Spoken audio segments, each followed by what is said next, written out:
Good morning, class. I thought I'd give a quick, hopefully this will be sort of a review. I know for some, this should be a review. For others, this may be, sort of dusting off the old cobwebs. Um, and then for maybe others, this could be some brand new stuff. Uh, we're going to be talking about MLA 9 citations, meaning parenthetical citations or narrative citations, in-text citations, basically quoting, directly quoting, paraphrasing, summarizing. We may look at some block quotations as it relates to um, your research paper coming up, because the whole deal uh, with some of y'all in the 1010 and the 1101 class, you're going through right now, you should be going through the process of collecting your 6 sources that you are planning on using throughout your research paper. As it relates to my 1102 class, because I probably will share this with them, the only really big difference, they're still going to have to get some sources. I think they're going to have to get a little bit more than 6 because their paper needs to be a bit longer than 6. They're dealing with drama. So the quotation of that's a little bit different, and I will be sending out some information about that. But basically, for the 1102 class, this really should be a review based on what they should have learned, whoever they had for 1101. And if you're, a dual enrollment student, you probably have been citing and quoting stuff, 10th grade, 11th grade. If you're a senior, 12th grade, you should be doing this and, either other English classes prior to this one or in other classes in general, like a history class or a psychology class. Now, you may be using a different style. You may be using APA 7 and not MLA 9, like we're needing to use here. But citations are citations. They basically have sort of the same format that goes into creating those, and then you also have your works cited page. So we're going to look at some stuff. Bear with me because, like I said, I'm not really sure where everybody is at as it relates to knowledge based on this stuff. So I'm kind of going to, take this from the top and go through like a brief overview. You can always, go to YouTube and find additional videos. Just make sure that you're looking up MLA 9 stuff. You can go to Google and look up there's, different websites and handouts out there. As we move along, I will try to provide some additional stuff. If there's some, things that I might have left off here that were, kind of tricky stuff or special stuff that you would need to know.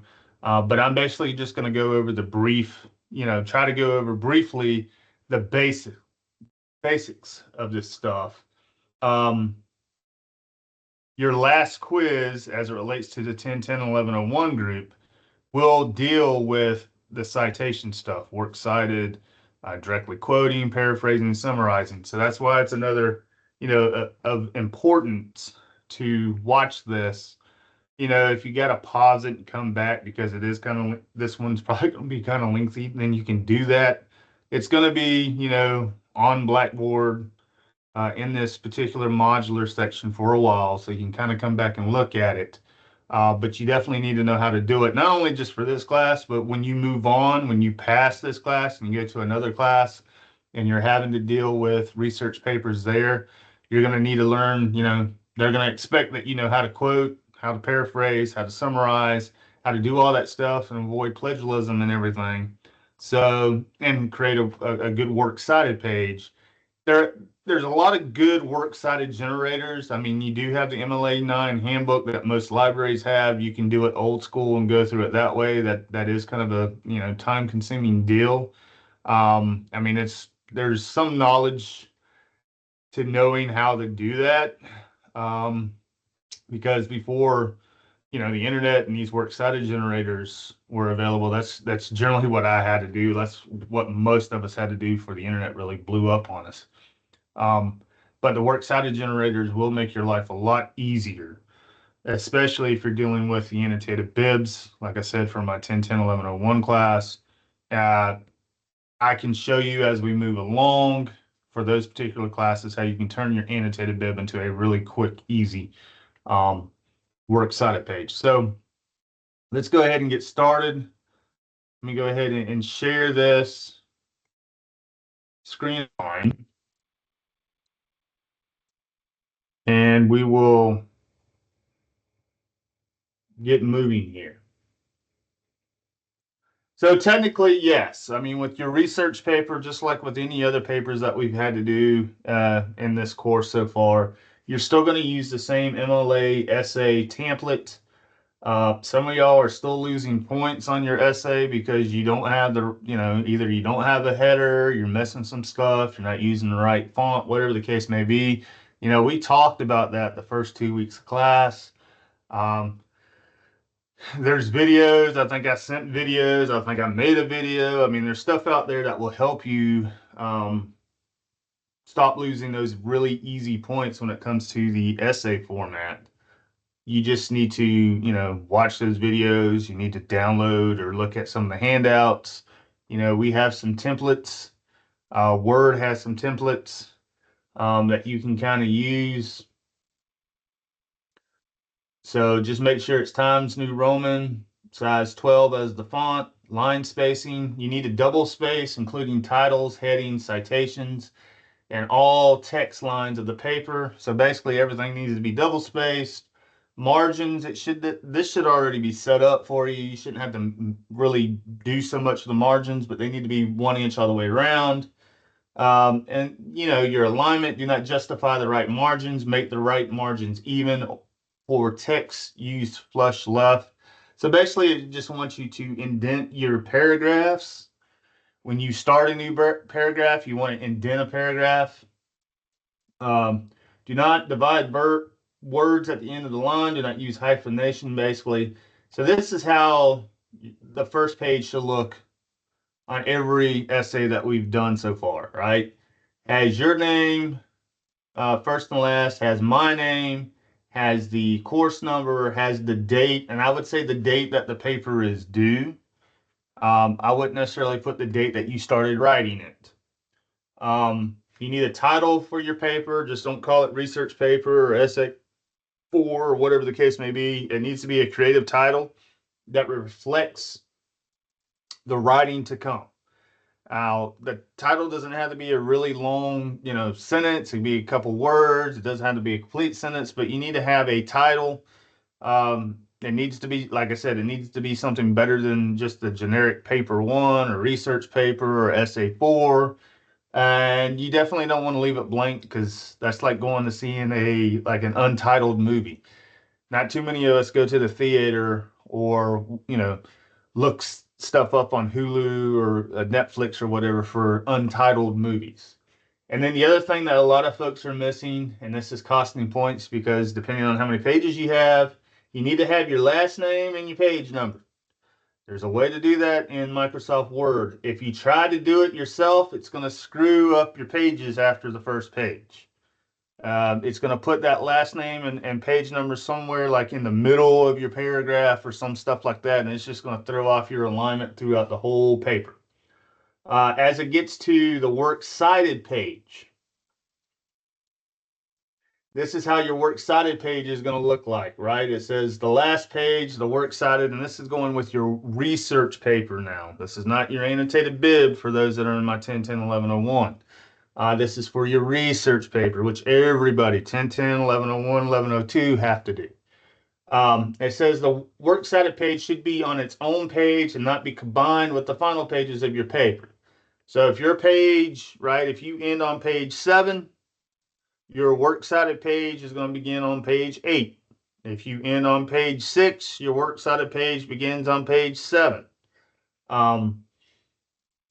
Center the title, works cited on the top line like it is here. Notice there's nothing is bold-faced, nothing is underlined, nothing is lowercase, there's no colon.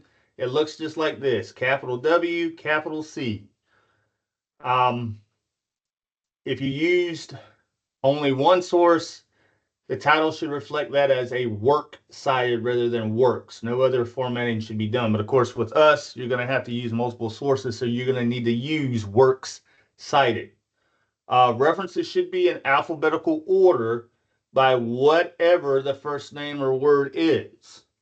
A work without an author will be alphabetized by the first word of the article title. All references will be double spaced, just like everything else, still using Times New Roman 12. And you will also need to use hanging indent if your citation goes beyond the first line. Notice how the first line of these citations, you do not indent those, but the lines that come after that, like this one has an extra line, you want to use hanging indent. This one has 2 additional lines, you want to use hanging indent for them.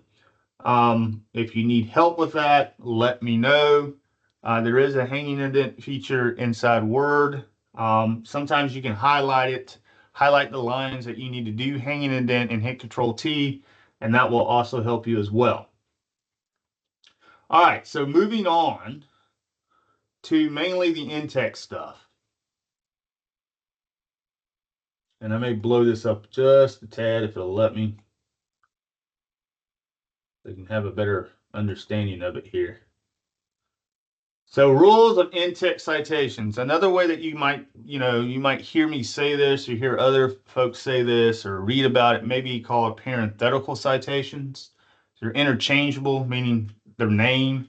So the purpose of an in-text citation or a parenthetical citation is to briefly give readers the identity of the information you are citing, and allow them to find the information you provide in the reference list that enables readers to locate the exact piece of literature you use. So the reference list in this case would be our works cited page. So whatever you have that you're quoting, paraphrasing, summarizing throughout the body of your essay, you need to have a works cited entry for that, and vice versa. If you do not quote, paraphrase, or summarize it in your essay, you do not have to have, and you shouldn't have, a works cited entry for that particular source. So you're only putting the sources and the entries on your works cited page that you do use throughout your paper. So that's another tall tale sign of folks either plagiarizing or possibly using AI, because a lot of times AI programs are going to give you a bunch of fake sources. I've been reading research papers for a long period of time now, especially the last few years when AI started to come up, and now it seems like there's a new AI program supposed to do this better, that better. And a lot of times it's just recycling the same old problems as a previous AI site did. They just have a different name for it. They charge you now for it, or they give you a couple days for free, or whatever the case may be, but it's the same stuff. Their information is bogus, because if we try to look up that source, if it's saying it's a book or a website or a journal article, and we go to Google and try to look it up and can't find it, then we know. And the other thing is, if we see that students are sort of using the same sources in different classes, and is basically giving us the same stuff, hey, we can't find it, then we know that, a bunch of y'all are going to those AI sites using these programs, and they're producing the same crappy papers with the same, bogus sources that nobody can find. And then you're wondering, well, why did I get a 0 on the paper, or why did I get a really low grade on the paper? Because, you're using AI, and it's quite obvious because of the sources. They're non-existent. So be wary of that, because, again, if you can find the stuff on AI, we can also double check your paper and see if you're using AI with an AI site as well. So the 2 rules, right? Every citation on the works cited page needs to be used at least once in your paper. We sort of talked about that. I would say you probably need to use them multiple times, depending on how long your paper is and what you're doing. With my 10-10-11-01 group, their paper needs to be 6 to 8 pages in length, their research paper, because they have certain topics that they're doing. My 1102 because we're dealing with literature. We're dealing in this case it's drama. I believe their paper needs to be 8 to 10 pages. Had to double check that. But you're going to probably be using different sources, obviously, for each one of your classes, depending on what type of paper you're writing. We're all generally writing a research paper, but everybody has different topics and that type stuff. So you want to look at the actual assignment sheet for your course as it relates to the research paper. How many sources should you need or what you should use? Every source documented in your paper should have a works cited entry. We sort of talked about that, momentarily. Number two, each in-text citation will, at a minimum, refer to an author's name or author's name. If there isn't an author, your in-text citation will refer to the first couple of words of the article, title. If the original source has page numbers, include your relevant page numbers too. So they sort of give you what the basic format looks like. So it's going to be parentheses, open and close, last name of your author, and then page number. So notice it's just, in this case, Smith 14. We don't have a P there. We don't have a page there. It's just Smith space 14. This sort of gives you some common examples of 1 to 2 authors, 3 authors, no author, no page number, direct quote, and paraphrase. We're going to look at that. Paraphrase and summary sort of go hand in hand. So as you can tell here, the stuff that's in parenthetical citation, or what they call a narrative citation, we're going to talk a little bit about the difference here momentarily, has already been highlighted. So as you can tell, the moon is made of green cheese, Carter 42. The moon is made of green cheese, Carter and Sorosa 47. Experts agree that the moon is comprised of green cheese. So notice the first one deals with just one author, but it has a page number. So this is either telling me it's a journal article or a book. This is also either a paraphrase or a summary, because as you can tell, there's no direct quotation marks around any of the words, but we still have to cite it because we still have to give credit to that particular author. Here we are using, again, sort of the same method. It's either a paraphrase or a summarize. In this case, they have 2 authors. So again, look, we need to use the word and. You need to spell that out. You don't need to use what it says here, this little abbreviation of and. You actually need to spell out the word and. And again, page number 47. If we look down below, notice we do have a direct quote. So this is telling me if I go to this works cited page, I should be able to find Thompson and Sorosa here. And I should be able to find the source that this particular student is using, whether it's a journal article or a book. And if I go back to that page 43, I should see this direct quotation right in there. That's why they are using quotation marks, open and close, because again, they're giving credit to these particular authors.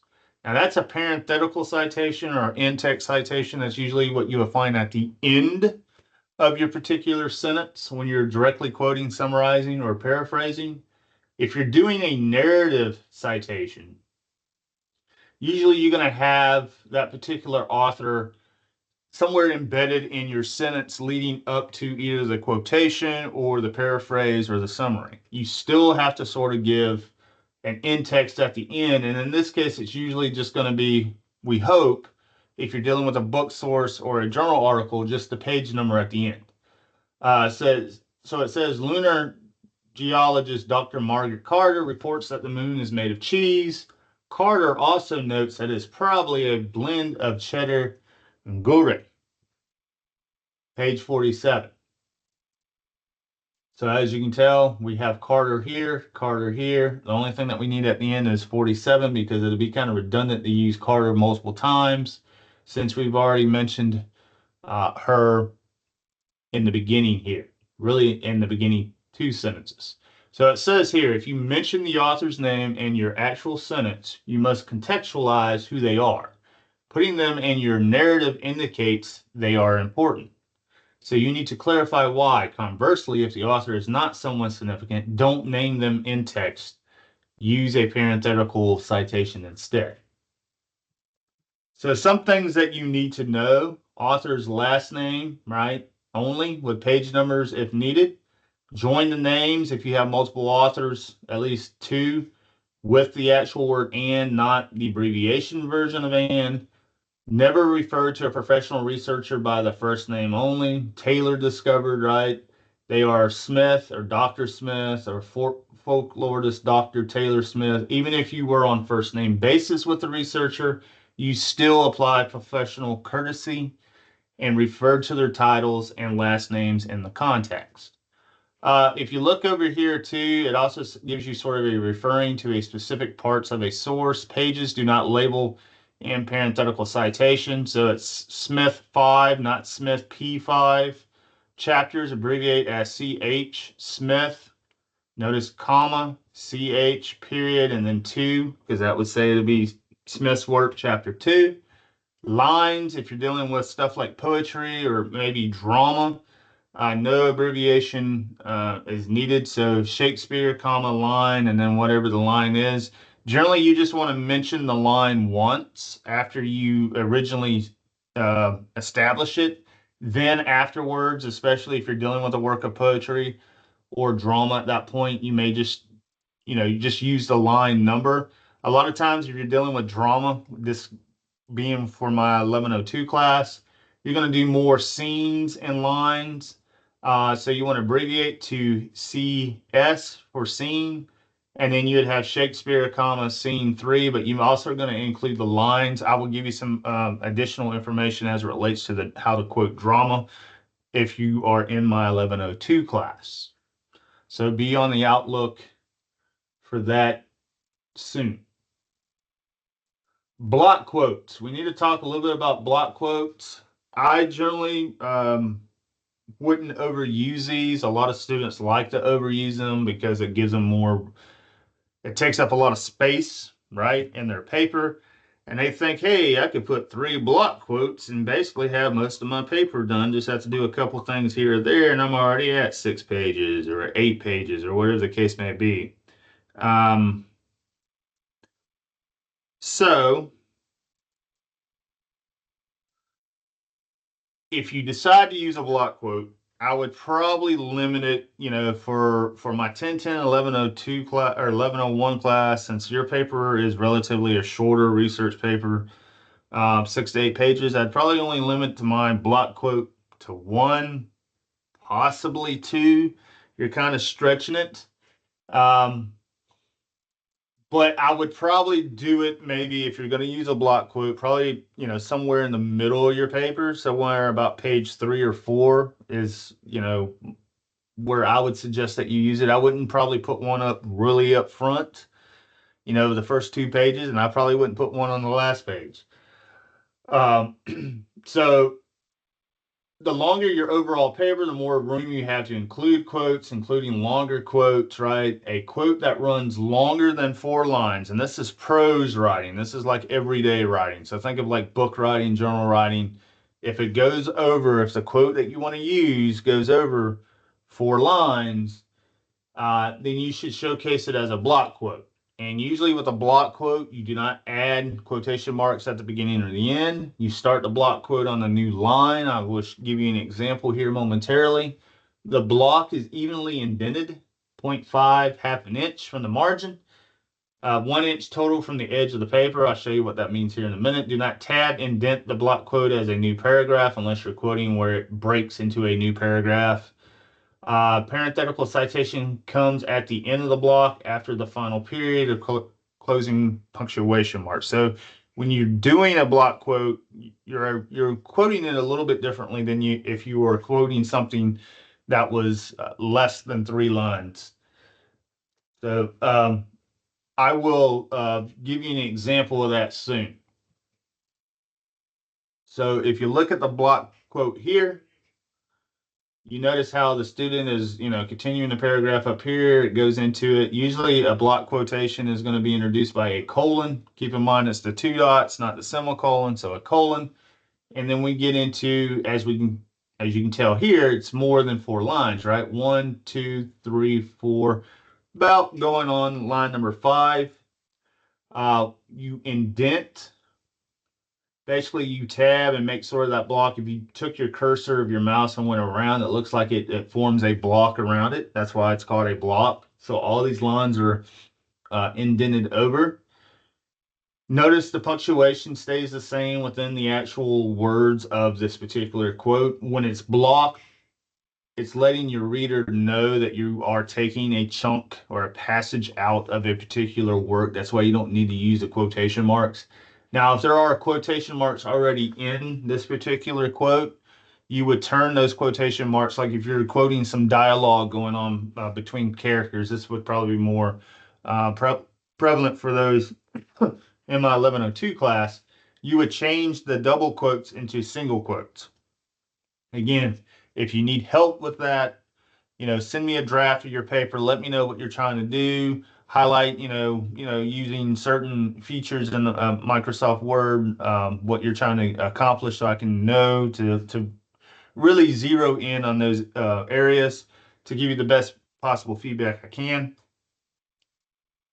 Again, I can't read minds unless you actually tell me what you're trying to do or trying to accomplish. But if you notice, if you were quoting this, if this was 3 or less lines, generally the period is going to go on the outside of your citation. But since we're blocking, the period comes before the citation here. And then you start the next, you don't go ahead and do another indent for a new paragraph, because generally what you're going to have to do is analyze this particular paragraph or analyze this particular quote. So that's why you keep everything still left aligned. You're not starting a new paragraph after a block. That's why I try to, I don't discourage students from using them, but a lot of times they don't know how to use them correctly. And they would go ahead and start another paragraph without really talking about what this particular block means. And usually the general consensus is for each line that you block here, in this case, I would say this is 4. You really need to have probably about 4 lines or more. It could be up to 8 lines in this case of analysis that needs to come after. And that's pretty much what you'd be getting here. This is sort of cut off just to show you what a block is.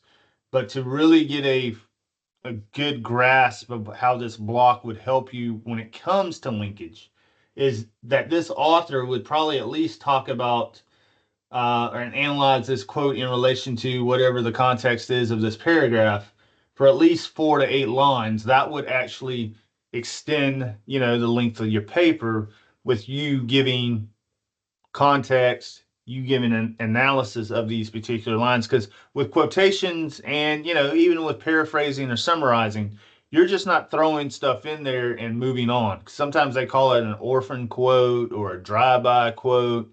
You need to really discuss and analyze what makes these particular quotations important, these summaries important, these paraphrasing important, because otherwise, I mean, you're just throwing a quote in there or a paraphrase here or there, and you're not really going through and doing the job as the writer slash researcher and explaining the importance of this. And that's, again, if you're worried about getting your link 6 to 8 pages or 8 to 10 pages, you're going to have to explain these things, right? You're going to have to analyze these quotes to be able to get your linkage here. So let me show you again the 3. I didn't go here. I just showed you the 1 and 2 authors. Here's the third author if you're using 3 or more. Others argue that the moon is actually made up of various rocks. Stark atoll is basically how this is said. It's ETAL with a period. I'll come back to that here in a minute.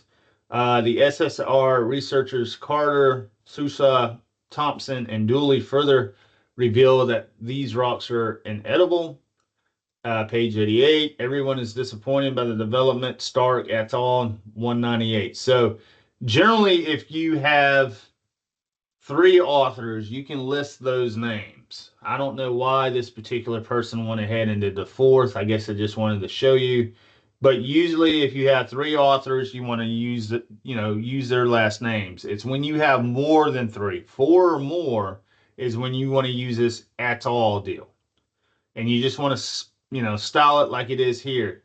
find whatever that first last name is, and then put ETAL period, and then hopefully it has a page number. You'd have the page number there. So it says here first author's last name followed by at all, page number if needed. If writing the names in text, you have to write everybody's out the first time. It might be easier and smoother to say researchers with, as they show here, and then use the author ETAL parenthetical citation at the end. So I guess at first you need to write them all out. Um, I'm a little bit up in the air of that, especially if you're doing research on a medical term or a medical field or whatever, because a lot of times there's journals and those books are written by doctors, and sometimes they have 6 or 7 different doctors that help contribute to that particular research. And that's going to be a lot to write out, last names. So that's why I say if it's 3 or less, you can go ahead and just write it out like it shows here.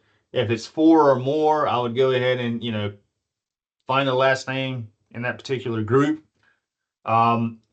Make sure that the last name is it corresponds with whatever you have on the works cited page. Because again, if you use a works cited generator and you put everything in there that you need, it will go ahead and kind of do this ETAL for you at the end.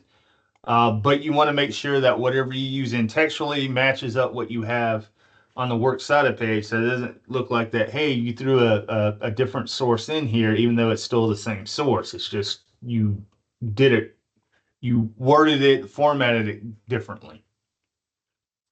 And it says here too, it says in MLA, when there are 3 or more authors, you can abbreviate the names to just the first author, ETAL, and then the others in your works cited and in your in-text citation. However, if you're going to name the authors in text, you must instead write out all their names the first time you reference them, no ETAL.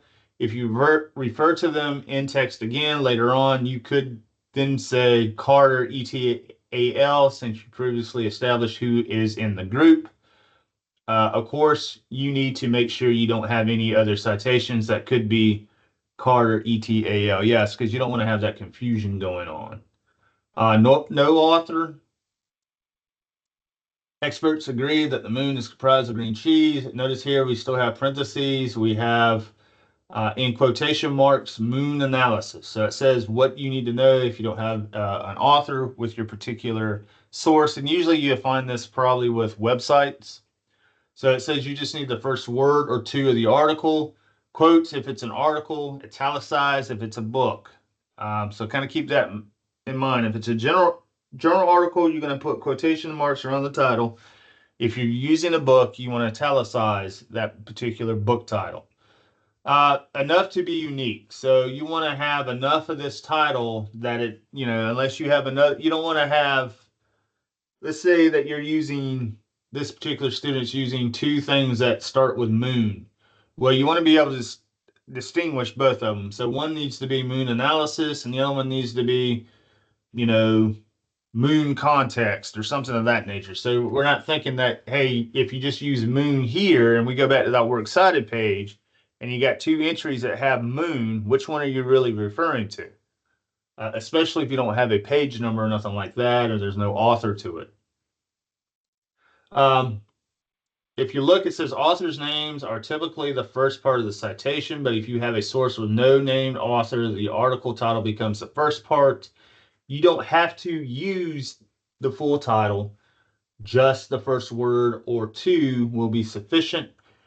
Your in-text citations or parenthetical citations are essentially an abbreviation of your full reference that makes it easy for your reader to very quickly find the citation by skimming the left margin. Let's say you have something that has no page numbers, right? You might have, this could be something that's more of an electronic deal, electronic journal article or electronic book, definitely a web page.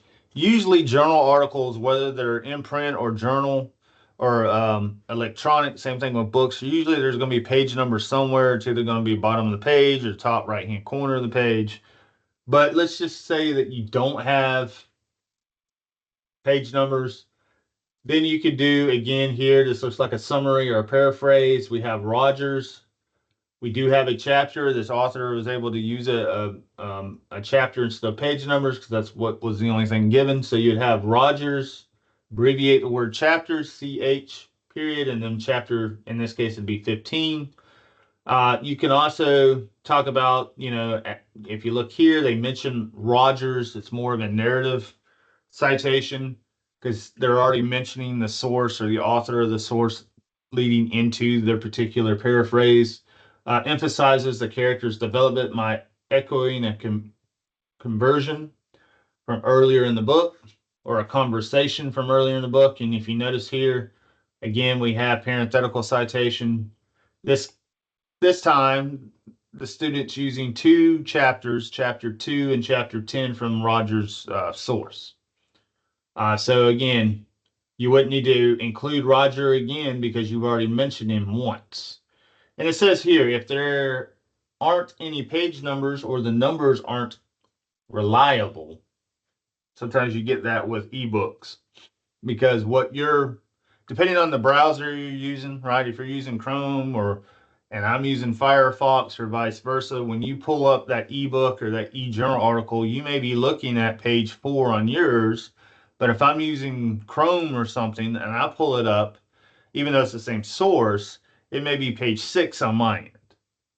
So like an ebook, which can grow or shrink based on the reader's preference in font size, line spacing, etc., look for other landmarks, chapter numbers, line numbers, paragraph numbers. If these aren't available, oh well, you just omit that part of the citation. Don't start counting the paragraphs yourself. I mean, you can do that. I mean, I usually tell folks, especially when it deals with maybe websites, to possibly count your own paragraphs there. When it gets to lengthy chapters, a book or a journal article or something of that nature, that could be a little bit more problematic and time consuming. I would say just be consistent. If you start doing the paragraphs, the sort of do it throughout. It's best to try to find stuff that has page numbers in it. That way you can kind of avoid this whole situation altogether, if possible.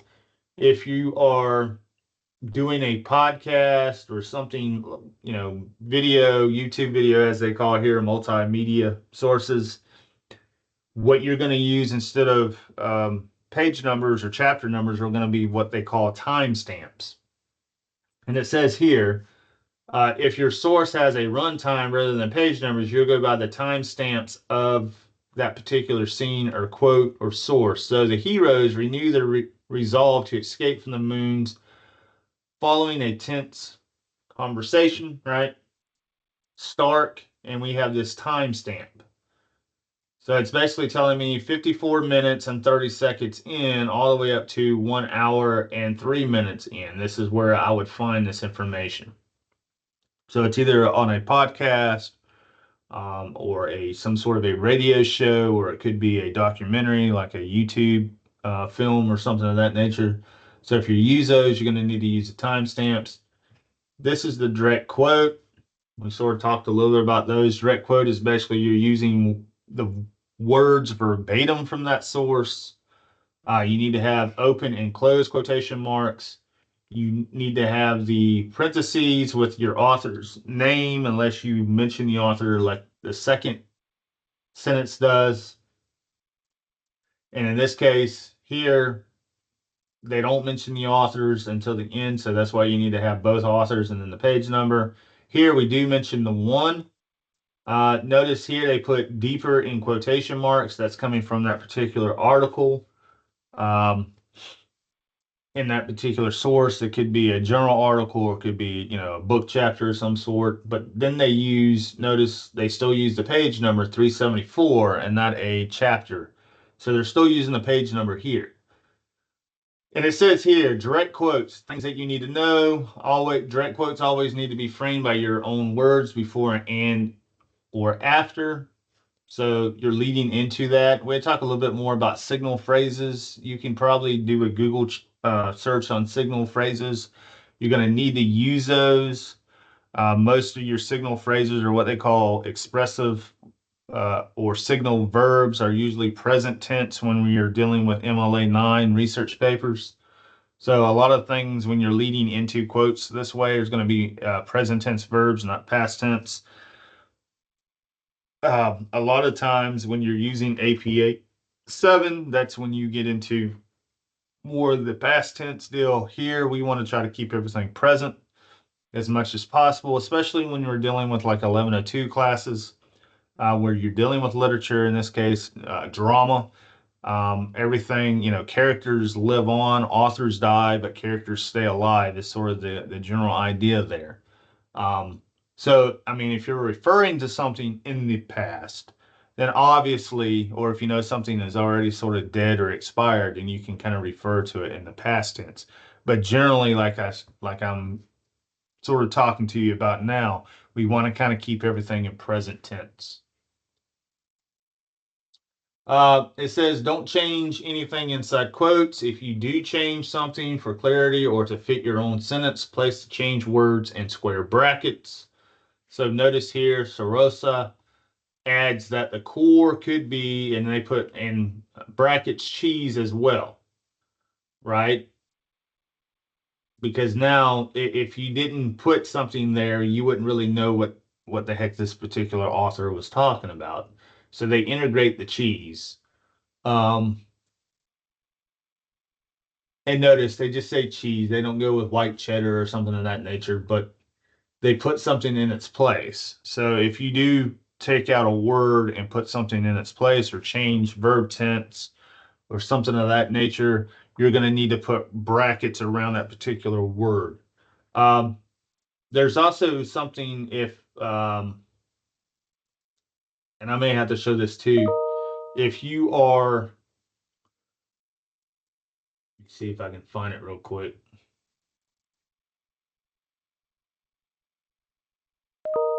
When you're using sick, it's called sick.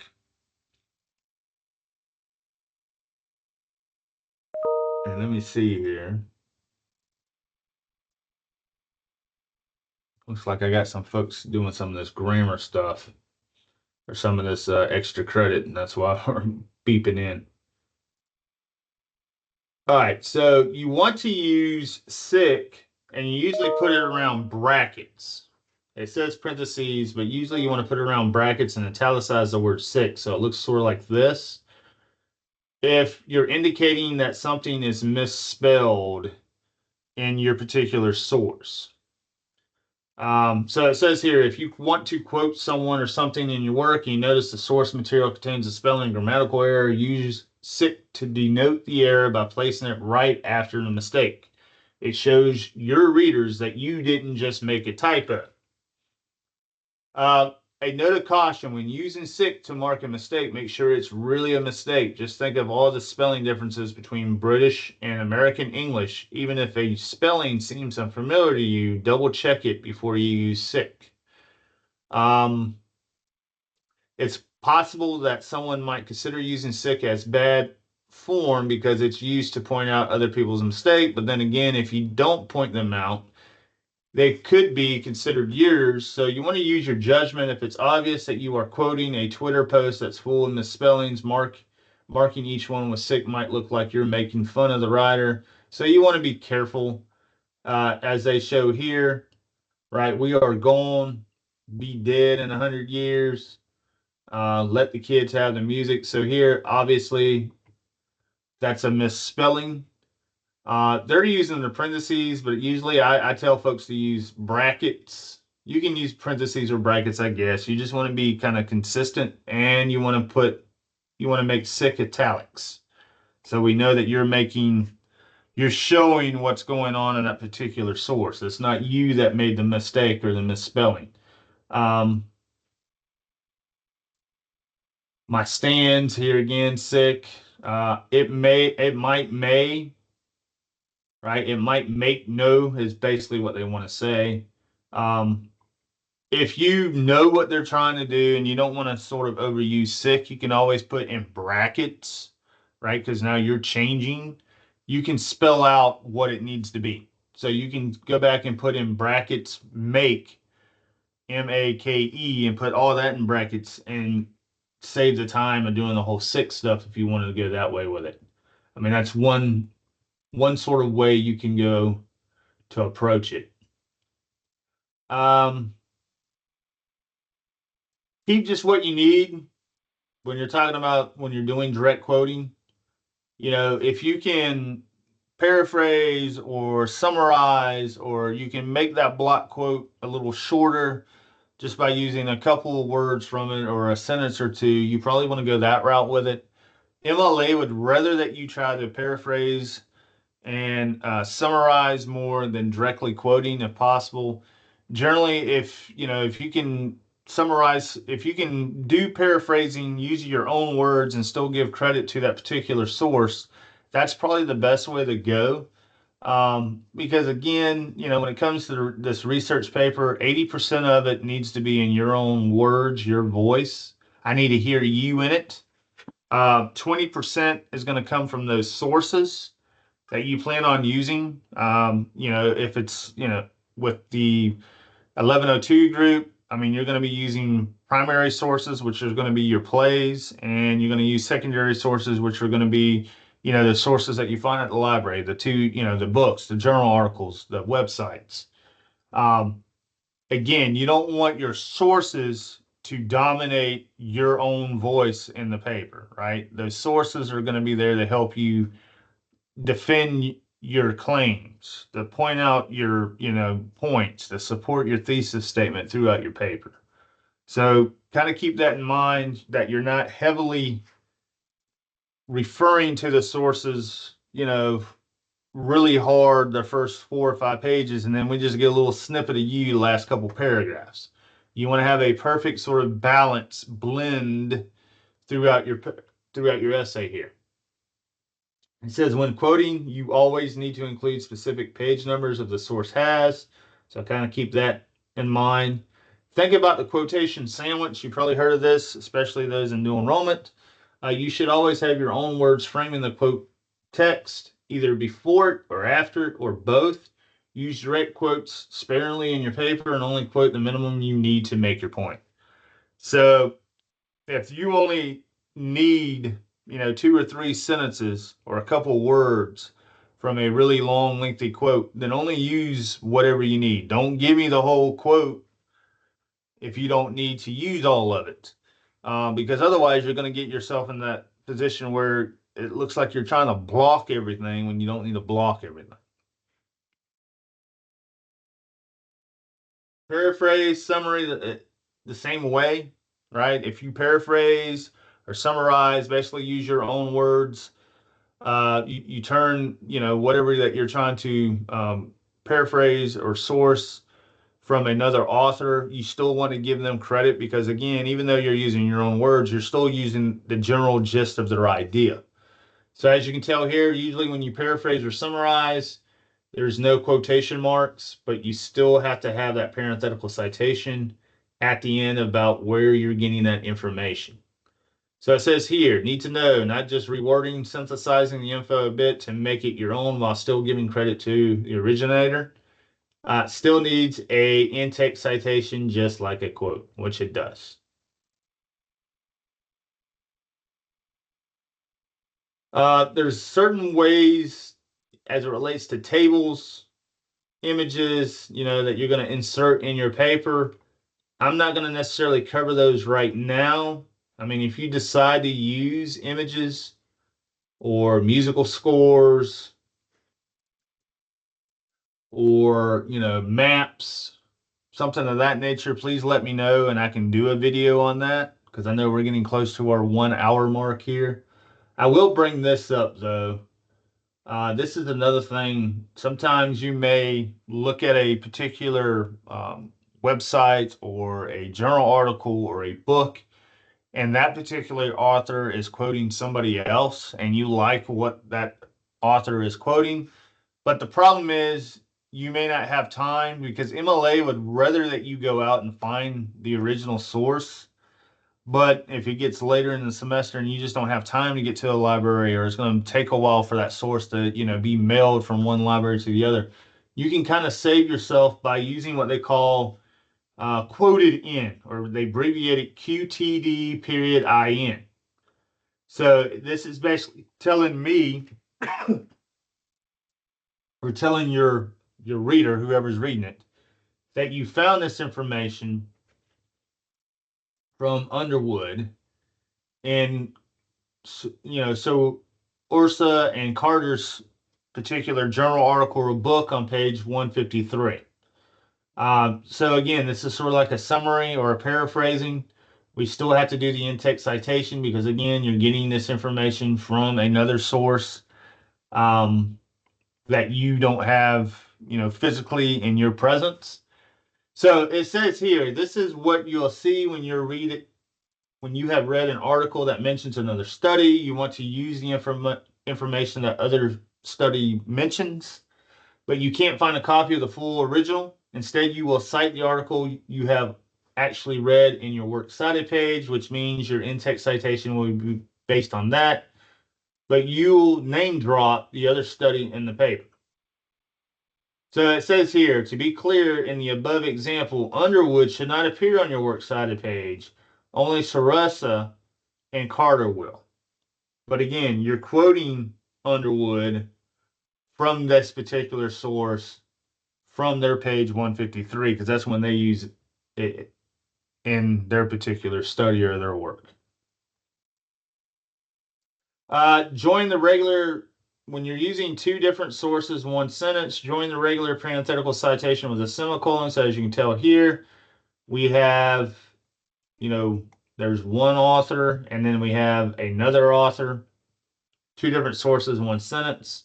You want to have that semicolon that separates the two different types of authors. It says here in this example, there are no page numbers because we're referring to the overall main idea of the author's works rather than specifically citable information, which is typically what you will be doing, right, when using multiple sources at once. A semicolon separates the author of the different sources from each other. So here we get another example where they have page numbers and they have they're using three different sources. Two of them have authors, but one doesn't. So it says in the second example, we're citing three sources at once, a no author article, an Underwood article, and then we have this other Harms article. Page numbers were included because of the more specific nature of the information given. When in doubt, I would always probably try to give the page numbers. Same author, two different works. Include the source titles with either the narrative or parenthetical citation in your paper. So if you look here, Carter, right, is the same author, but this particular student is using Carter from two different works.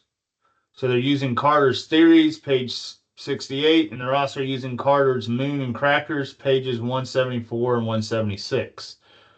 Same thing here with Sarasa, Deeper 378, and then Accomplishments. It says to distinguish which source provided which information in text, we include a snippet of the title.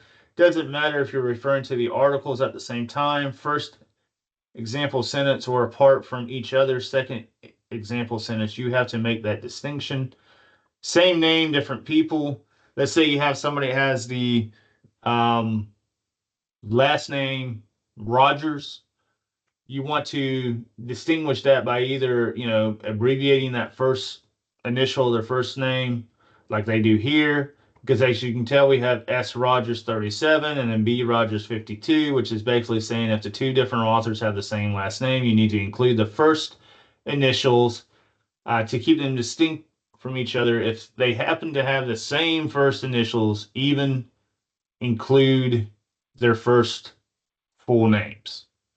So you might want to include the first full names like they do here, Steve. No author, same article title. Let's say that you're dealing with the same article title. Sometimes that happens when you don't have any authors or anything to go by. It says include the website name in the brackets inside the parenthetical citation. Notice that the quote marks stay on the article's title. while the website name is in italics, matching the format of the full works cited citation. So as you can kind of tell here. We get more, I guess, into movies, presentations, stuff what they consider non-paper works. It really depends on, again, if you branch out past usually the normal books, journal articles, and websites. Um, when it comes to using those particular sources and ideas in your research paper. Let's see. That is sort of the weird situations. I think I will stop there just because there is a lot of information. Like I said, I will provide additional information as it relates to 1102 because you're dealing with drama there. How to go about quoting drama. You're going to need to know that for some of your weekly assignments upcoming anyway. For my 10, 10, 11, and 1101 group, you don't really need to worry so much about that because you're not in 1102 yet. But just let me know if there's anything that you're using as a source that you may need help citing that I didn't cover in this video, so we can go over it. Um, as I said, your last quiz, which will be coming up directly, deals with MLA 9 citation and documentation. We'll talk a little bit more about that as it gets closer to when that is due. I will see if I can get maybe like a study guide going. But I'm sure if you sort of go through and look at the stuff, that we're doing weekly, you're asking questions when you need to. You're sending drafts of stuff. For those that are in-person classes, you're coming to in-person classes, asking questions, that type deal. You should be able to prepare yourself by just doing a lot of this, listening, watching, asking, that type deal. There's some information in your e-text about quotation and documentation as well. There's probably not a whole lot. That's why I'd say you might want to come back to this particular video and then do a little bit of research on your own, go to YouTube, go to Google, look up some, MLA parenthetical citations and text citations. Sometimes you may also hear being referred to as integrating quotations. That's another name for it. Um, but just let me know if there's anything I can do to help. I'm more than welcome, more than glad to help you. I just need to know before I have to, it gets to the point where I'm grading stuff. It's a little bit too late to really be getting the help. You need to be asking me the help before I grade stuff. All right. I hope you have a good week, and I will be back in touch with you soon.